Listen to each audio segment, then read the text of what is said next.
الرحیم مثل الذین اتخذوا من دون اللہ اولیاء کمثل العنکبوت اتخذت بیتا وإن أوهن البیوت لبیت العنکبوت لو كانوا یعلمون ان اللہ یعلم ما یدعون من دونہ من شیء وهو العزیز الحکیم وتلک الامثال نضربها للناس وما یعقلها الا العالمون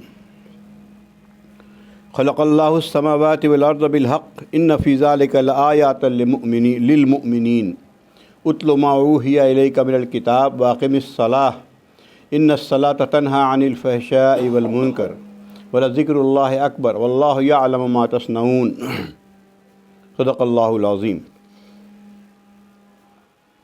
یہ اس کی ابھی 5 آیت میں نے پڑھی سورہ عنکبوت کی۔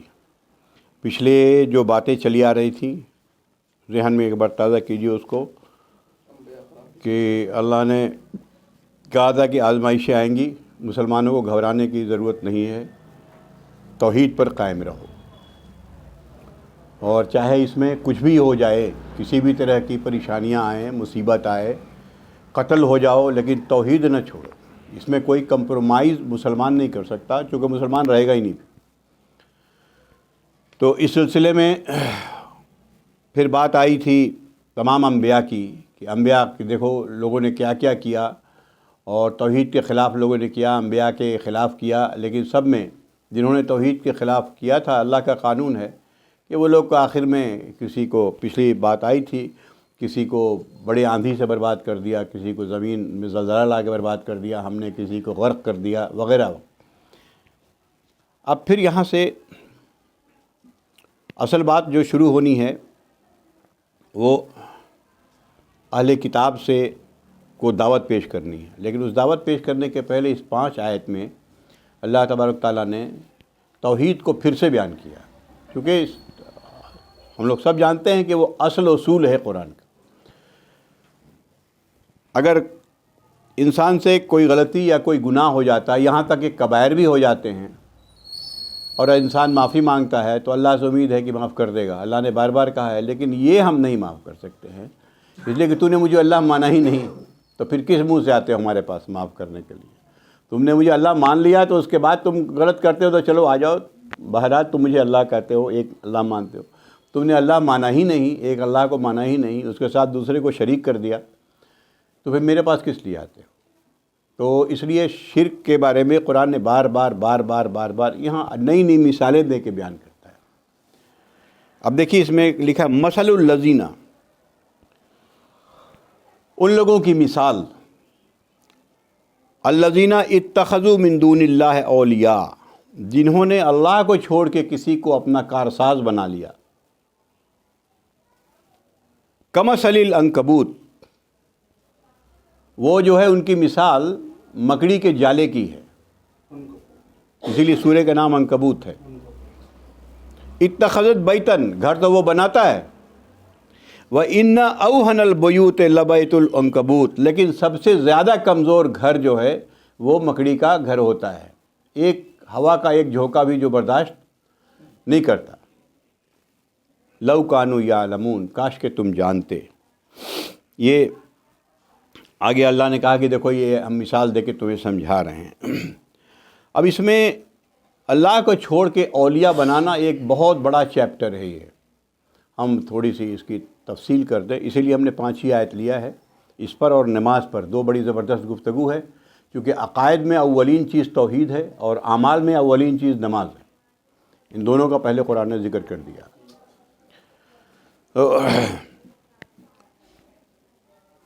اولیاء کا معنی ہوتا ہے کارساز، بہت سے معنی ہیں اس کے، اولیاء کے معنی رہنما، اولیاء کے معنی دوست، جگری دوست، بہت سے معنی ہوتے ہیں۔ یہاں کارساز کے معنی میں ہے، جس نے کارساز اپنا بنا لیا کہ میرے تو وہی سب کچھ ہے۔ تو انہوں نے ایسے لوگوں کو پکڑا ہے جن کی اصل میں کوئی حقیقت نہیں، کیونکہ ان کو تو مر جانا ہے۔ عنکبوت کا گھر تو پھر بھی ہوا سے ہلانے سے تو اپنے آپ مر جائے گا، وہ چاہے اولیاء ہوں چاہے کسی کو بھی کچھ بنا لے۔ تو یہ ایک علماء نے لکھا اس میں کہ ایک کھلی بات چھوڑ دی ہے کہ ہر چیز جو اس میں فٹ ہو جاتی ہو، کسی بت کو پوجنا، کسی دیوی دیوتاؤں کو مان لینا، کسی اہل قبور کو مان لینا، یہ میرا کام بنا دیں گے۔ اس کے علاوہ دنیاوی اعتبار سے بھی یہ سمجھ لینا کہ یہ میرا مسیحا ہے، یہ بھی خاص کے لکھا ہے لوگوں نے، یہ سمجھ لینا کہ امریکہ میرا مسیحا ہے، یہ سب اس میں شامل ہو جائیں گے، دنیا کے اعتبار سے بھی، آخرت کے اعتبار سے بھی۔ ہم یہاں سمجھ لیتے ہیں فلاں میرا مسیحا ہے، فلاں پارٹی میرا مسیحا ہے، فلاں میرا مسیحا ہے۔ کوئی اولیاء نہیں ہے تمہارا، ایک اللہ کے علاوہ کوئی کارساز نہیں ہے، جو کرنا ہے اللہ ہی کو کرنا ہے، باقی سب تو مکڑی کے جالے کے مانند ہیں۔ دنیا میں دیکھنے میں لگ رہا ہے کہ کچھ ہے، چھوٹے کیڑے اس میں پھنس جائے تو پھنس جائیں، کوئی تھوڑا سا بڑا کیڑا آیا اور گیا کام سے۔ تو انسان اس کے معنی یہ بھی سمجھیے، اس کے معنی صرف پوجنا نہیں ہوتا ہے، یہ شرک کی حقیقت، اس کے معنی صرف پوجنا نہیں ہوتا ہے، کارساز سمجھنا، جس میں شفاعت کی بات بھی شامل ہے کہ اللہ کے یہاں ان کی بڑی چلتی ہے، دیوی دیوتاؤں کی بڑی چلتی ہے، یا اولیاء کی بڑی چلتی ہے، جو ہم کو تو ایک دم کھینچ لیں گے، یا ان کو یہ سمجھنا کہ ان کے تھرو ہی ہم مانگ سکتے ہیں، بغیر ان کے اللہ تعالیٰ میری نہیں سنے گا، تو یہ تو اللہ کی حاکمیت اور اللہ کی رحمت پر ایک طرح کا طنز ہے۔ اللہ نے بار بار کہا میرے بندے میرے پاس آؤ، ہم تمہاری دعا قبول کریں گے۔ اگر نہیں قبول ہو رہی ہے تو ہمیں دیکھنا چاہیے کہ کیا وجہ، اس کی بہت ساری وجوہات ہوتی ہیں۔ تو اس لیے کسی کو مدد کے لیے پکارنا، کسی کو وسیلہ بنانا، کسی کو دنیا ہی میں صرف اپنا مسیحا ایسا سمجھ لینا کہ بس یہی میرا سب کچھ ہے، آگے کچھ نہیں کرے گا، وغیرہ وغیرہ وغیرہ۔ یہاں تک کہ کچھ لوگوں نے بھی یہ بھی لکھا ہے کہ اگر کوئی شخص کہے کہ میں آپ کا فلاں کام کر دوں گا، تو ٹھیک ہے، ایک سبب وہ ہو سکتا ہے، آپ ایک بار گئے، 2 بار گئے، 3 بار گئے اور اس نے نہیں کیا تو چوتھی بار شرک ہے وہ، اس لیے کہ آپ تو اس پر بھروسہ کر لیا کہ وہی 3 بار گئے نہیں کیا تو چھوڑو، اللہ وہ تو اللہ کرنے والا ہے، یہ تو ایک سبب ہے، نہیں کر مت کر۔ تو یہاں تک لوگوں نے لکھا ہے کہ یہ کارساز اور وسیلہ، اور کسی بھی دنیاوی اعتبار سے، آخرت کے اعتبار سے تو ہے ہی ہے، یہ کر لینا، وہ ان کی مثال ایک مکڑی کے مانند ہے، مکڑی کا جالا ہے جو ایک ہوا کے جھونکے سے ٹوٹ جائے گا، اور یہ جس چیز پر انسان بھروسہ کیا ہوا ہے وہ بھروسے کے لائق ہی چیز نہیں ہے۔ بھروسہ تو صرف اللہ کا ہوتا ہے کہ بھئی وہ کبھی بھروسہ ٹوٹنے والا نہیں ہے جس نے اللہ پر بھروسہ کیا۔ قرآن میں اس کی بہت سی مثالیں بیان ہوئی ہیں۔ تو اللہ نے کہا کہ ان کی مثال اس عنکبوت مکڑی کی سی ہے کہ جو گھر تو بناتا ہے، تو یہاں بھی لوگوں کو جال میں پھنسا کے اپنا گھر اور اپنے مرید کا ایک پورا وہ بنا لیتے ہیں، لیکن وہ بہت ان کے اوپر ماننا اور ان کے اوپر سمجھ لینا کہ یہی میرے سب کچھ ہے۔ یاد رکھنا کہ یہ ان کی حیثیت مکڑی کے جالے سے زیادہ نہیں ہے جو ترت ختم ہو جانے والا ہے۔ لو کانوا یعلمون، کاش کہ یہ جانتے یہ کیا کر رہے ہیں لوگ۔ اس میں، اس آیت میں، اس کے ضمن میں وہ ساری باتیں آ جاتی ہیں جو آج ہمارے یہاں پھیلی ہوئی ہیں، جو ہم لوگ جانتے ہیں سب کہ بگڑی مڑی بنا دے اجمیر والے خواجہ، فلاں فلاں فلاں، اس طرح کی ایسے کیا کیا لوگ نکالے ہوئے ہیں۔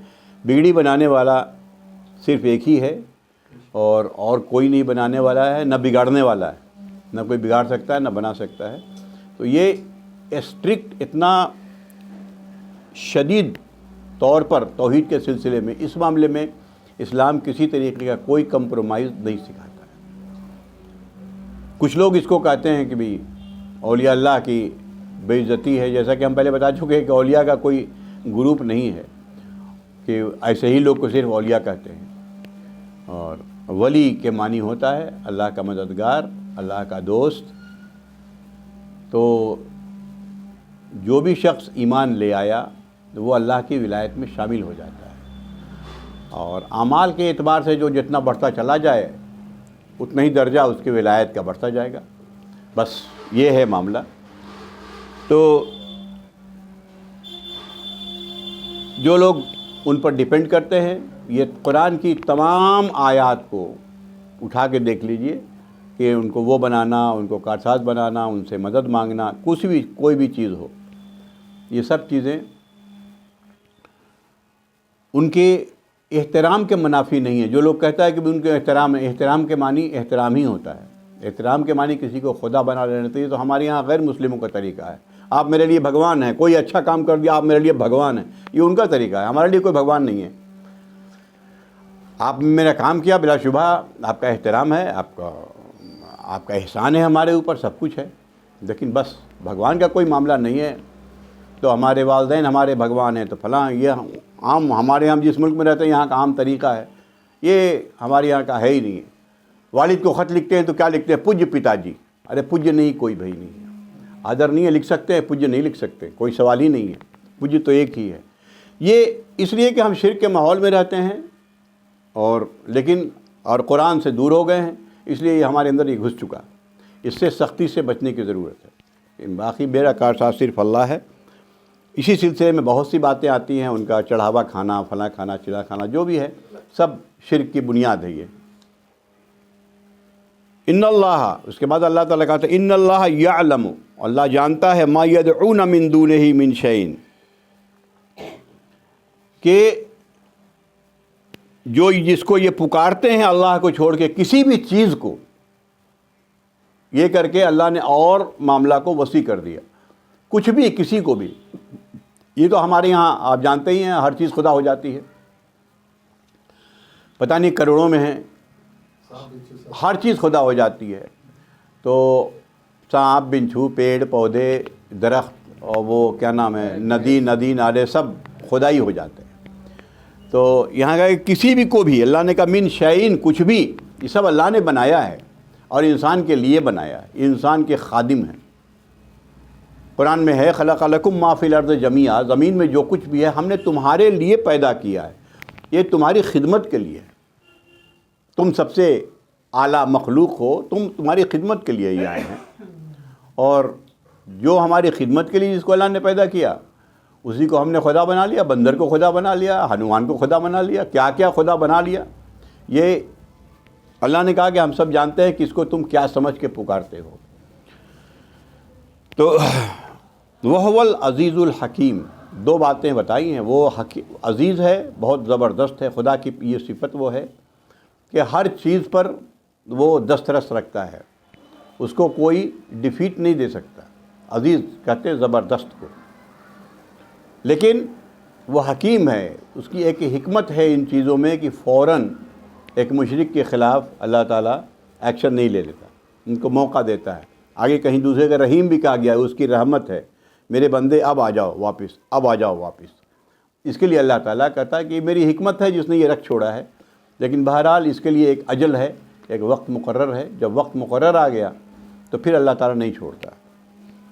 اللہ تعالیٰ اس کے بعد کہتا ہے کہ دیکھیے تِلْکَ الْأَمْثَالُ، یہ ہے مثال، نَضْرِبُهَا، جو ہم دیتے ہیں لوگوں کو، لِلنَّاسِ، لوگوں کے لیے بیان کرتے ہیں۔ ایسے نہیں سمجھتے ہو، مثال سے سمجھ لو۔ وَمَا يَعْقِلُهَا إِلَّا الْعَالِمُونَ، اور عقل سے کام وہی لیتے ہیں جو عالم ہیں۔ یہ عالم مدرسہ کے فارغ کو مت سمجھیے گا، عالم سے مراد علم والا، جو اپنی فطرت پر ہے، جو اللہ نے فطری علم دیا ہے اس کو، وہ اس پر ہے، اللہ کے دیے ہوئے عقل سے کام لیتا ہے، جو عقل کے حدود ہیں وہاں تک اپنی عقل دوڑاتا ہے۔ اللہ تعالیٰ کہا دیا ہے، بتا دیا قرآن میں تیرے عقل کے حدود کہاں تک ہیں، اپنی عقل دوڑاتا ہے۔ قرآن میں بہت جگہ یہ بات بتائی گئی ہے کہ عقل سے کام نہیں لینا باعث جہنم ہوتا ہے۔ ہمارے یہاں عام طور پر یہ مشہور ہے کہ ارے اپنے عقل مت لگاؤ، جو بات ہے سو مان لو۔ نہیں جی، ایسی بات نہیں ہے۔ قرآن نے سورہ ملک میں ایک جہنمیوں کا یہ قول بیان کیا ہے کہ جہنمی اس دن کہے گا کہ ہم لو کننا نسمع او ناقل، اگر ہم سنتے رسول کی بات اور عقل سے کام لیتے تو آج ہم ما کننا فی اصحاب السعیر، آج ہم جہنمیوں میں سے نہیں ہوتے۔ یہ قرآن کہہ رہا ہے، آج ہم جہنمیوں میں سے نہیں ہوتے، ہم عقل سے کام لیتے۔ اللہ کہتا ہے کہ عقل سے وہی کام لیتے ہیں جن کو اللہ نے علم دیا، یعنی اللہ کے دیے ہوئے انسان کو علم کے ساتھ پیدا کیا، یاد رکھیے گا۔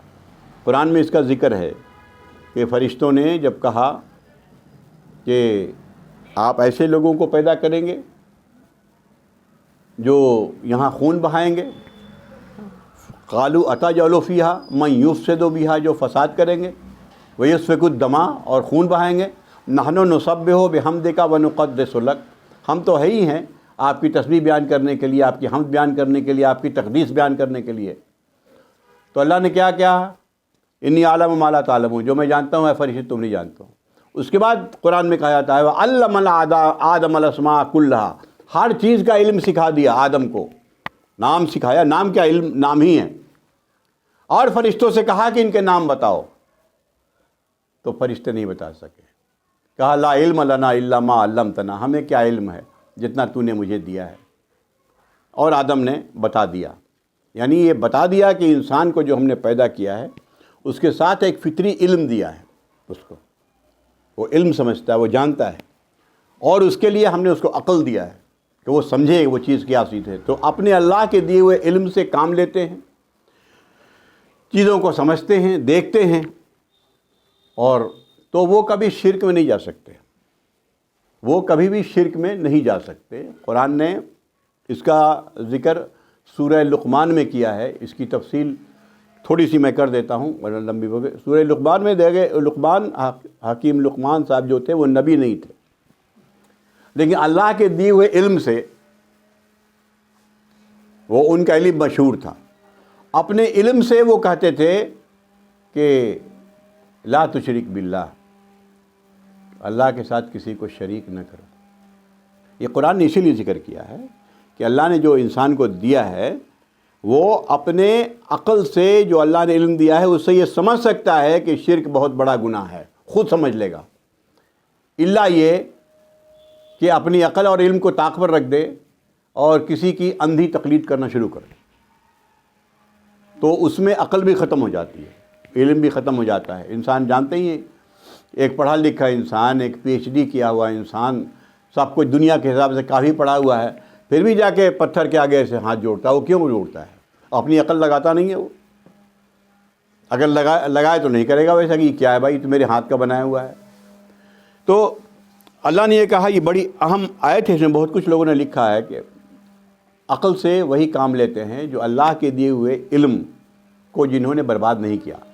وہ کہتے ہیں کہ میرے پاس بھی علم ہے، اللہ نے دیا ہے، اور ہمارے یہاں کا یہ طریقہ ہے کہ دیکھیے یہ تو عالم ہی جانتے ہیں، زیادہ کچھ اس میں بولنے کا نہیں ہے، جو وہ بتا دیں گے بس وہی معاملہ ہوگا۔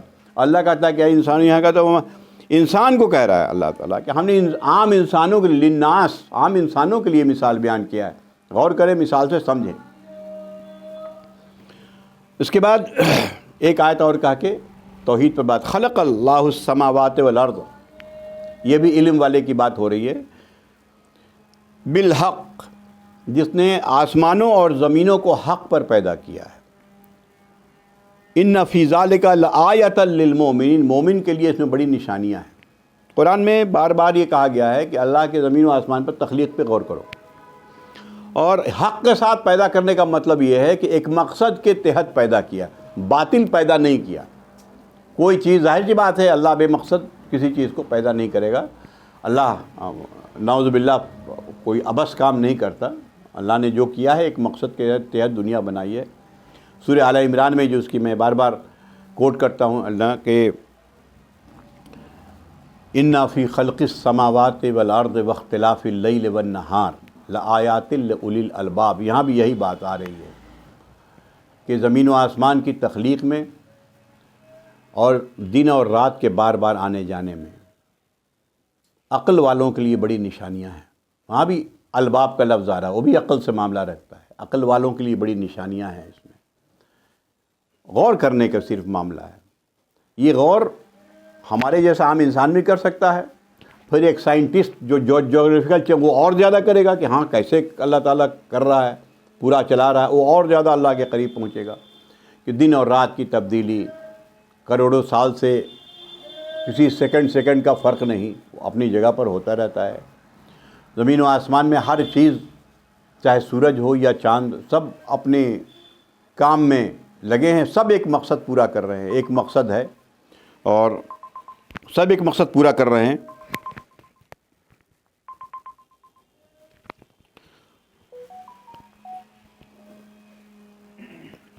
تو کہا کہ حق کے ساتھ، کہا کہ جب غور کرے گا تو کہا ہے غور کرنے کے لیے، الذین کہا یذکرون اللہ قیاما وقعودا وعلی جنوبہم، وہ اللہ کا ذکر کرتے ہیں، یہ قرآن بھی اللہ کا ذکر ہے، ہر چیز اللہ کا ذکر ہے، کھڑے کھڑے، بیٹھے بیٹھے، لیٹے لیٹے، وَيَتَفَكَّرُونَ فِي خَلْقِ السَّمَاوَاتِ وَالْأَرْضِ، اور زمین و آسمان کی تخلیق پہ غور و فکر کرتے ہیں۔ تو کس نتیجے پہ پہنچتے ہیں؟ نتیجہ بھی اللہ نے بتا دیا، ربنا ما خلقت ھذا باطلا، اے ہمارے رب تم نے ان چیزوں کو باطل نہیں بنایا ہے، میں نے حق پر بنایا ہے۔ حق اور باطل دو چیز ہوتی ہے، حق پر بنایا ہے، ایک مقصد کے تحت بنایا ہے۔ اب فوراً دعا کرنے لگتا ہے کہ فقنا عذاب النار، اس عذاب سے ہمیں بچا لے۔ وہ سمجھ گیا یہ اللہ تعالیٰ کا رہا کہ ایک انسان غور و فکر کرے گا تو اگر وہ اللہ کے دیے ہوئے علم پر ہے اور عقل سے کام لیتا ہے تو اسی نتیجے پہ پہنچے گا۔ اور یہی بات سورہ لقمان میں بھی بتائی گئی، اور بھی جگہ بتائی گئی ہے۔ تو ان فی ذالک لآیات للمؤمنین، اس میں بہت سی نشانیاں ہیں ان کے لیے جو مومن ہیں۔ یہاں پر توحید کی بات ختم ہو رہی ہے، مطلب ریفریش کر دیا کہ دیکھو توحید کی تو بات چلی ہی آ رہی ہے۔ یاد رکھنا کہ توحید کیا ہے، توحید بالکل ایک عقلی چیز ہے، یہ ایسی کوئی چیز نہیں جو اوپر سے سپر امپوز کیا گیا ہو کہ جانو نہ جانو مان لو، نہیں، ہر چیز پکار کے کر رہی ہے کہ اللہ کی توحید ہی ہے اس کائنات میں۔ اگر ایک قانون نہ ہوتا تو سورج نے کب کو اپنا قانون بدل لیا ہوتا اور چاند نے کب کو اپنا قانون بدل لیا ہوتا۔ ایک ہی قانون ہے جو دنیا چل رہی ہے، اگر قانون ایک ہے تو مقنن بھی ایک ہے، قانون بنانے والا بھی ایک ہے۔ یہ چونکہ ہمارے عقیدے کی بنیاد ہے توحید، اولین چیز، اس کو بیان کر دیا۔ اور چونکہ آگے اہل کتاب سے گفتگو ہو رہی ہے تو اس میں یہ دو چیز بیان کیا، اور ہمارے عمل کی بنیاد یہ ہے جس کو ہم لوگ نماز کہتے ہیں، فارسی لفظ میں قرآن نے صلاۃ کا لفظ استعمال کیا ہے، صلاۃ ہی ہے۔ ہمارے یہاں اس زمانے سے جب فارسی رائج تھی، آفیشیل لینگویج بھی فارسی تھا، یہ سب نماز وغیرہ آ گئی، نماز، روزہ، یہ سب قرآن میں یہ سب لفظ یا حدیث میں نہیں ہے، یہ سب فارسی لفظ۔ اب نبی کو کہا جا رہا ہے کہ اے نبی اتلو ما اوحی الیک من الکتاب، لوگوں کو کے سامنے تلاوت کیجیے، یعنی بتا دیجیے، سنا دیجیے، ما اوحی الیک، جو آپ پر وحی کی جاتی ہے اس کتاب کے بارے میں، یہ چیزیں بتائی جا رہی ہیں۔ یعنی کتاب پر اتنا زور ہے، اس کتاب کو جب تک نہیں پڑھیں گے ہم نہ دین کو سمجھ سکتے ہیں نہ دین پر قائم رہ سکتے ہیں۔ نام دین کا رہے گا، ہم چند رسم رواج میں کھو جائیں گے، بس اسی کو دین سمجھ لیں گے۔ شب برات کے لڈو بانٹ دیا، مٹھائی بانٹ دیا، ہم دین پر قائم ہیں۔ محرم میں کھچڑا بنا لیا، ہم دین پر قائم ہیں۔ یہی سب رہے گا، ہمارا دین ہی یہی ہو کے رہ جائے گا، باقی کوئی کام نہیں ہوگا۔ جو اصل دین ہے وہ شیطان ہم سے غائب کرا دے گا جب تک کہ اس کی کتاب کو ہم نہ پکڑیں گے۔ تو کہا کہ نبی، اے نبی، نبی صلی اللہ علیہ وسلم کو حکم ہو رہا ہے کہ آپ یہ جو وحی نازل کی جا رہی ہے آپ لوگوں کو پڑھ کے سنا دیجئے، یہ ہے اللہ کا حکم۔ پھر نبی کو کہا جا رہا ہے وَأَقِمِ الصَّلَاةَ، آپ بھی نماز قائم کیجئے، نبی نماز قائم کیجئے۔ یہ کتنی بڑی بات کہی گئی۔ آپ بزرگوں کے لائف میں پڑھ رہے ہوں گے، کہیں پر نماز معاف ہو جاتی ہے، ایک ہوتے ہوتے ایک اسٹیج پہ پہنچتے ہیں کہ نماز سب وہ تو شریعت سے طریقت سے معرفت، معرفت سے حقیقت، یہ چار اسٹیج ہے۔ وہ پہنچ گئے تو حقیقت پہ جو پہنچتا ہے وہ تو خدا میں نعوذ باللہ لین ہو جاتا ہے، نعوذ باللہ، فنا فی اللہ جس کا نام دیا ہوا ہے۔ تو یہ سب چیزیں وہی مشرکانہ چیزیں ہیں جو ہماری یہاں آئی ہیں۔ نبی کو کہا جا رہا اقیم الصلاۃ، قرآن پڑھ کے سناؤ اور تم نماز قائم کرو۔ اقیمو نہیں کہا گیا کہ لوگ اور لوگوں کو، اقیم الصلاۃ، تم نماز قائم کرو۔ اور دنیا جانتی ہے کہ خیبر میں ایک وقت کی نماز آپ کی، جو 3 وقت کی شاید نماز جو قضا ہوئی تھی، نہیں ایک ہی وقت کی عصر کی نماز، کیونکہ وہیں گڈھے میں تھے وہاں پر نماز نہیں پڑھ سکتے تھے، تو آپ نے کہا کہ لعنت ہو ان کم وقت، تو مجھے صلاۃ وسطیٰ فوت کرا دی۔ ایک نماز فوت ہونے کا اتنا افسوس تھا۔ یہ نبی کے لیے یہ معاملہ ہے، اقیم الصلاۃ، اور یہی نماز ہمیں کہا گیا اقیم الصلاۃ، تم لوگ سب نماز کو قائم کرو۔ نماز کے سلسلے میں چند باتیں عرض کرنا بہت ضروری ہے۔ ہمارے یہاں نماز بھی ایک رسم ہے۔ ہاں بھائی، ہم جلدی سے پڑھ لیں۔ ایک نے کسی نے بڑا اچھا لکھا تھا، ہم نے بھیجا بھی تھا اس کے اوپر کہ لوگوں نے کہا کہ بھائی ذرا جلدی سے نماز پڑھ لیتے ہیں، پھر سکون سے کام کریں گے۔ یہی عام بولتا ہے آدمی، حالانکہ کہنا چاہیے کہ سکون سے نماز پڑھ لیتے ہیں پھر اپنا کام نپٹا لیں گے، طریقہ یہ لیکن نہیں، ہمارے جلدی سے نماز نپٹا لیتے ہیں پھر سکون سے کام کریں گے۔ یہ ہمارا طریقہ ہے، ارے ہم جلدی سے یار نماز پڑھ لیں پھر ولیمہ میں چلیں گے، اپنا آرام سے وہ مستی کریں گے۔ یہ ہمارا نماز کی حیثیت ہی یہی رہ گئی ہے کہ اس کو نپٹا لو کسی طریقے سے۔ نماز نپٹانے کی چیز نہیں ہے، قائم کا لفظ ہے، نماز قائم کرو۔ قرآن میں 99% یہی ہے، 99% کا پورا 1-2 جگہ چھوڑ کے، وہ بھی نبی کو کہا گیا فصل لے رب کا، نماز پڑھو، ورنہ ہر جگہ نماز قائم کرنا۔ قائم سے میں سب کچھ آتا ہے، حدیثوں میں جب جائیں گے قائم میں جمعہ اور جماعت کا نظام، یعنی نماز جماعت سے پڑھنی، اذان کا نظام، ایک مسجد ہو، لوگ جائیں، ایک وقت مقرر ہو، وہاں جا کے لوگ نماز پڑھیں، پھر نماز میں اطمینان، نماز میں سکون، نماز میں خشوع۔ قد افلح المومنون الذین هم فی صلاتہم خاشعون، وہ مومن فلاح پا گئے جو اپنی نمازوں میں خشوع برتتے ہیں۔ اور یہاں تک کہ حدیث میں آیا ہے کہ ان تسویۃ الصفوف من اقامۃ الصلاۃ، صف کو سیدھا کرنا بھی نماز قائم کرنے کا ایک حصہ ہے۔ صف کو سیدھا کرنا بھی، یہاں تک کہ بات کہی، سب نماز کو قائم کرنا ہے۔ پھر قرآن میں بھی کہا گیا کہ وہم فی صلاتہم دائمون، ایسا نہیں ہے کہ پڑھ لیا پھر کچھ دن تک ایسے ہی نکل گیا، سی ایل میں رہے، ای ایل لے لیا چھٹی، پھر چھوڑ دیا، پھر پڑھنا شروع کر دیا۔ وہ ہمیشہ نماز کو پر ہمیشگی برتتے ہیں۔ یہ سب قائم کرنا ہے کہ زندگی کا ایک غالب پہلو نماز ہے۔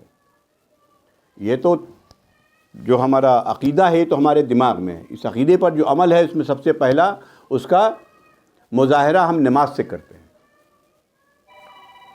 نماز کے بارے میں قرآن نے کہا، چند اس میں اہم بات میں کر لوں تاکہ ہم دیکھتے ہیں کہ نماز تو بہت سے لوگ قائم کرتے ہیں، پڑھتے ہیں، قائم کتنے لوگ کرتے ہیں اللہ بہتر جانتا ہے، کوئی کسی کے بارے میں کہہ نہیں سکتا، لیکن ہم صرف عام رویہ کے بارے میں بات کر رہا ہوں کہ بھئی یہی اس طرح کی باتیں آتی ہیں کہ نماز کو ہم کسی طریقے سے پڑھ لیتے ہیں، جبکہ قرآن میں حکم ہے نماز کو قائم کرنے کا۔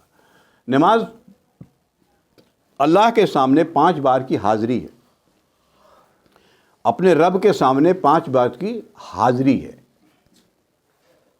ہمیں اگر کورٹ میں حاضر ہونے کے لیے تھانہ میں پولیس بول دے کہ ایک بار حاضر ہو جائے تو دل جو ہے نا اوپر نیچے ہونے لگتا ہے جج کا، جبکہ وہ صرف میری ظاہری چیزیں جانتا ہے۔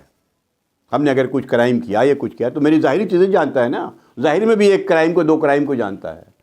وہ تو میرا انس اینڈ آؤٹ جانتا ہے، میرے دل میں تم کیا سوچ رہے ہو وہ بھی سمجھتا ہے، پیدا ہونے سے لے کے اب تک کیا کیا وہ بھی جانتا ہے، کہاں اندھیرے میں کیا کیا، کہاں چھپ کے کیا، کہاں کیا، جو سب کچھ جانتا ہے۔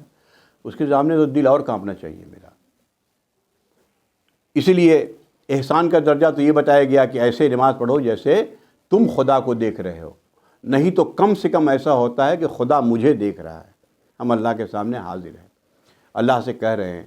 جب اللہ اکبر کہتے جاتے ہیں تو میرے دل دماغ میں یہ بات گزرتی ہے کہ نہیں اللہ تو سب سے بڑا ہے، ہم کہتے ہیں یا نہیں کہتے؟ جب کہتے ہیں سبحان ربی العظیم کہ تو پاک ہے میرا رب، تو سب سے عظیم ہے، میرے دل میں یہ کہتا ہے کہ ہم اللہ سے کہہ رہے ہیں کہ اے میرے رب تو پاک ہے، تو عظیم ہے، اے میرے رب تو پاک ہے، تو اعلیٰ ہے، بہت بہت اعلیٰ ہے تو۔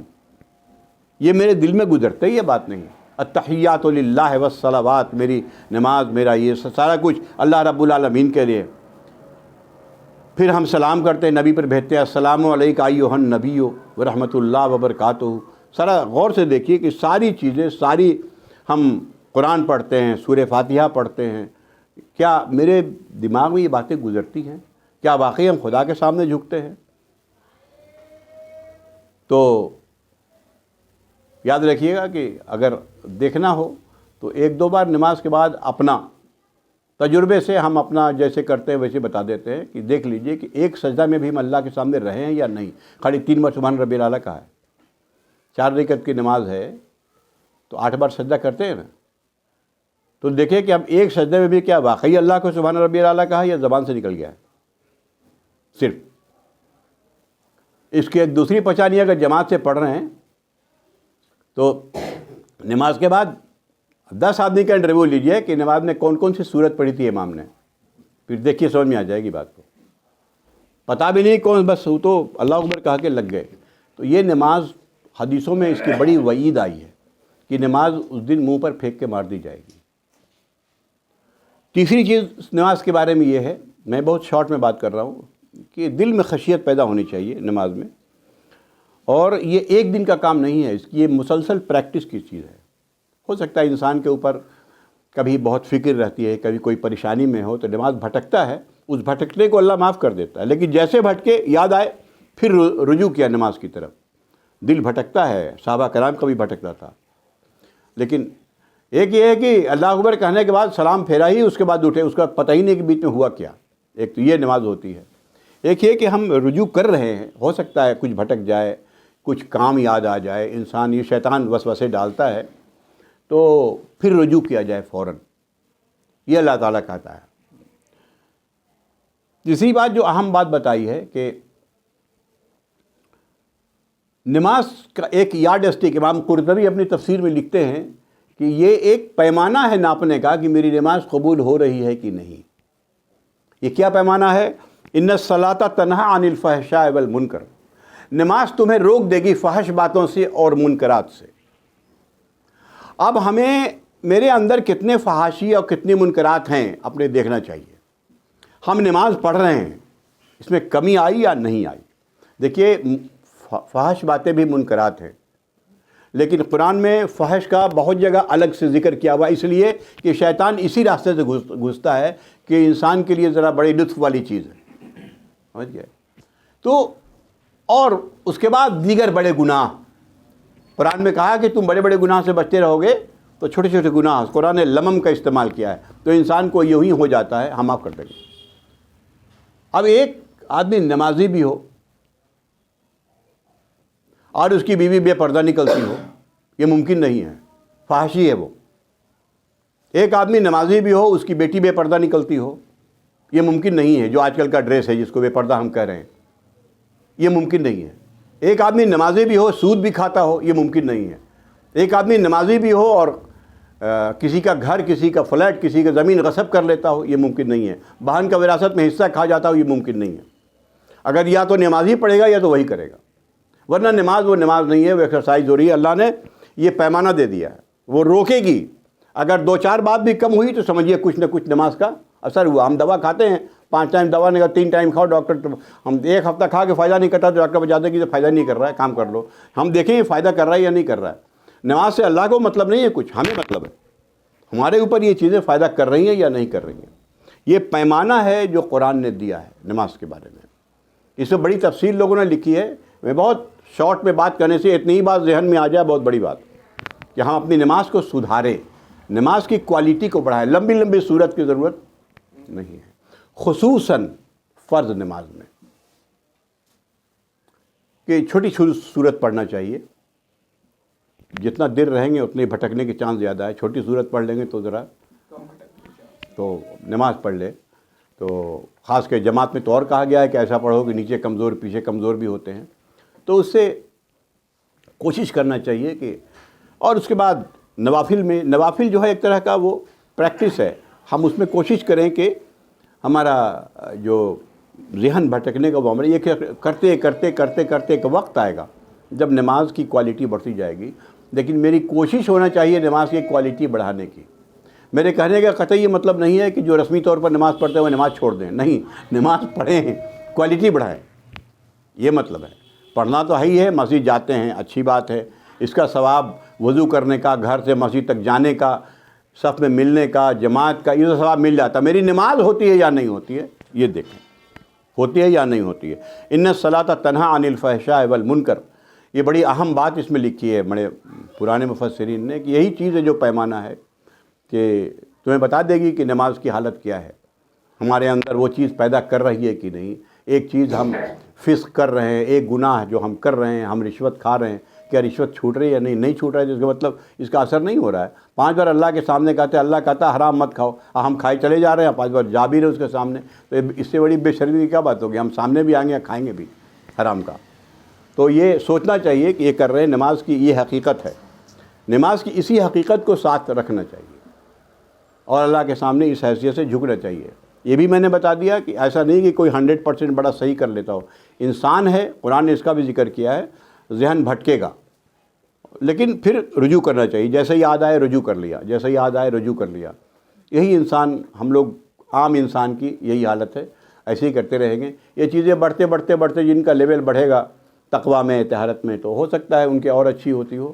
ہمارا جو ایک عام حالت والے لوگوں کا ہے وہ یہی ہے کہ ذہن بھٹکتا ہے، پھر رجوع کرنا چاہیے، معنی کی طرف استحضار کرنا چاہیے۔ ہم نے بار بار کہا ہے کہ معنی 2-4 چیزیں یاد کر لینے میں کوئی دقت نہیں ہے، اگر عربی نہیں بھی جانتے ہیں تو۔ یا یہ بھی نہیں سمجھنا چاہیے کہ عربی والے پورا استحضار کرتے ہیں، ایسا بھی نہیں ہے، وہ بھی رٹی رہی چیز، وہ عرب والے کا بھی یہی حال ہے۔ ایسا نہیں ہے کہ جو عرب والے جانتے ہیں وہ سارا کرتے ہیں، شیطان ہے، دوسری طریقے سے بہکا دیتا ہے۔ سوال یہ ہے کہ اللہ کی طرف ہم کھڑے ہیں، رجوع کر رہے ہیں، ہم اللہ کے سامنے، اللہ ہمیں دیکھ رہا ہے، میرے دل پہ کیا گزر رہی ہے، ہم دل میں اپنا بزنس کے بارے میں سوچ رہے ہیں یا واقعی اللہ کے سامنے جھکے ہوئے ہیں، یہ غور کرنے کی چیز ہے۔ ان الصلاۃ تنہی عن الفحشاء والمنکر ولذکر اللہ اکبر، اور اللہ کا ذکر سب سے بڑی چیز ہے۔ یہ بتا دیا نماز کی اولیت کے بارے میں، قرآن میں ہے اقم الصلاۃ لذکری، قرآن کو بھی ذکر کہا ہے، قرآن چونکہ نماز میں قرآن پڑھا جاتا ہے۔ اقم الصلاۃ لذکری، نماز قائم کرو میرے ذکر کے لیے۔ اگر اللہ کا ذکر ہی نہ ہو نماز میں، اللہ اکبر جلدی جلدی پڑھ کے کہ جلدی سے نماز پڑھ لیں اور سکون سے اپنا کام کریں گے، تو پھر وہ اس نماز کی پہلے ہی سے ہم دماغ بنا لیا کہ نماز جلدی ختم کرنا ہے۔ اچھا، یہ بھی ایک چیز میں تجربے سے بتاتا ہوں کہ جیسے کوئی بھی نماز ایسی نہیں ہے، چاہے آپ کتنے اچھے سے پڑھ لیجئے، کتنا آرام سے پڑھ لیجئے، 15 منٹ سے زیادہ نہیں لیتا کوئی بھی نماز، سنت کے ساتھ بھی 15 منٹ سے زیادہ وہ نہیں لیتی۔ تو اگر بالکل 15 منٹ ہم ریزرو کر لیں کہ نا یہ 15 منٹ تو بالکل موبائل بھی بند، سب کچھ بند، تو اس میں تھوڑا سا دیکھیں گے، میں تجربے سے بتاتا ہوں کہ تھوڑا سا زیادہ انسان کے اندر خشوع پیدا ہوتا ہے، اور نماز کا ٹائم ہی مقرر ہے، جلدی ختم کرنا ہے بس پھٹافٹ، تو پھر وہ پہلے ہی سے شیطان کر گیا کہ بھائی جلدی ختم کرنا، 2 منٹ میں نکال لو، تو ایسی نمازیں قیامت میں منہ پہ مار دی جائیں گی۔ آپ ہمارے لیے بھی دعا کریں، ہم آپ کے لیے بھی دعا کریں، اللہ تعالیٰ ہم سب کی نماز کو ویسے ہی نماز بنائے جو اللہ تعالیٰ قبول کر لے، یہ اللہ تعالیٰ قبول کر لے، یہ خشوع پیدا ہو، اللہ کے سامنے ہم جھکے ہیں، اس میں انسان جب پڑھتا ہے تو رو دیتا ہے۔ واللہ یعلم ما تصنعون، آخر میں کہہ دیا آج جو تم کرتے ہو سب جان رہا ہے اللہ میاں، کتنی نماز تم نے پڑھا ہے، جلدی میں پڑھا یا سکون سے پڑھا ہے، تمہارے نماز میں خشوع پیدا ہوا نہیں ہوا، تم نے واقعی اللہ کا ذکر کیا ہے یا بس اپنے بزنس کی فکر کیا ہے، دونوں میں سے دیکھ لو کیا کیا ہے تم نے، یہ خود انسان وہ دیکھ لے گا۔ یہاں پر یہ بات میں ختم کر دے رہا ہوں، 2 اہم باتیں آئی ہیں، عقیدے میں توحید اور اعمال میں نماز، یہ بڑی اہم چیز ہے۔ اللہ تعالی ہم سب کو اس پر عمل کی توفیق عطا فرمائے۔ وآخر دعوانا ان الحمد للہ رب العالمین۔